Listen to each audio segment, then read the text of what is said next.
Hi, I'm Paul Gerard.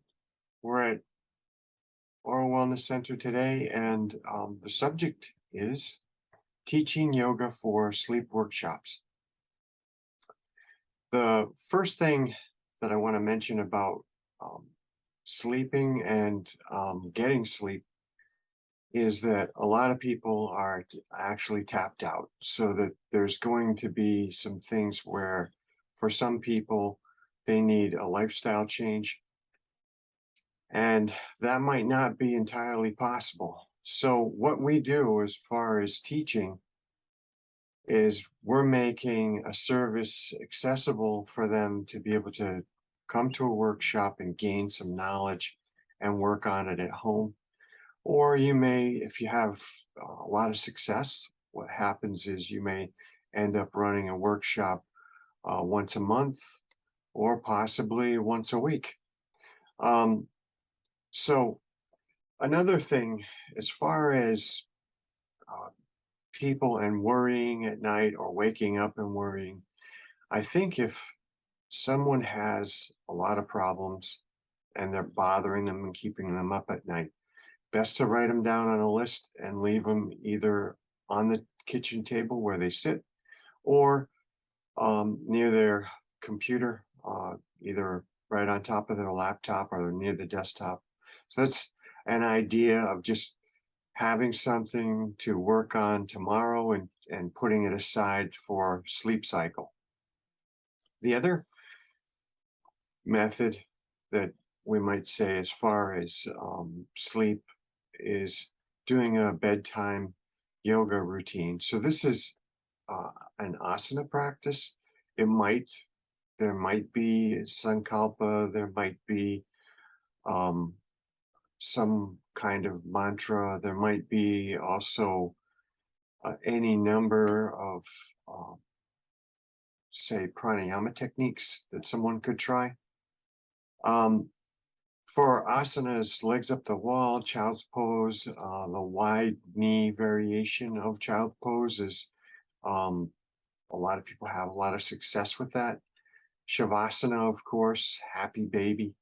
So these are some of the go-tos. And other ones would be like reclining bound angle and variations of forward bends, whether they be lying in bed and then just leaning forward into a forward bend or putting the pillows in someone's lap and letting them just kind of go with it as far as gravity.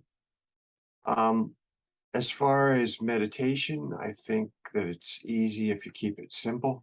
So breath awareness is always a good one. Um, there are others, believe it or not, Ujjayi is also a very good one for inducing sleep and for uh, this type of a workshop.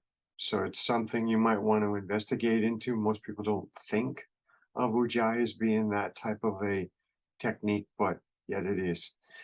Um, the other things are yoga nidra. Now, some people would definitely call me out on that one and say, wait a second, um, it's not sleeping. It's yogic sleeping, and there is definitely a difference. And that is,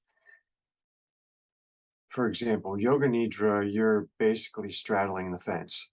You're um, in the twilight between, say, sleep meditation and, um, say, uh, a form of relaxation. So it's I'll put it to you this way. This is one of those where you build into the nidra practice that if you fall asleep, it's okay. So that's one way of looking at it. That's not the usual way of practicing yoga nidra. And then let's just call another one straight out, and that is sleep meditation, which is different from yoga nidra, where the objective is to get to sleep. So there are some ways it could start out similar to yoga nidra, including the sankalpa, but then it goes right into sleep mode meditation, where the primary objective is to get to sleep. As far as information uh, regarding all of these things, comparing, say, sleep meditation to yoga nidra, I would suggest streaming videos. So you could use streaming videos just to get to sleep. I mean, there are a number of great music videos that you could use to get to sleep. So this is a method that someone could practice at home.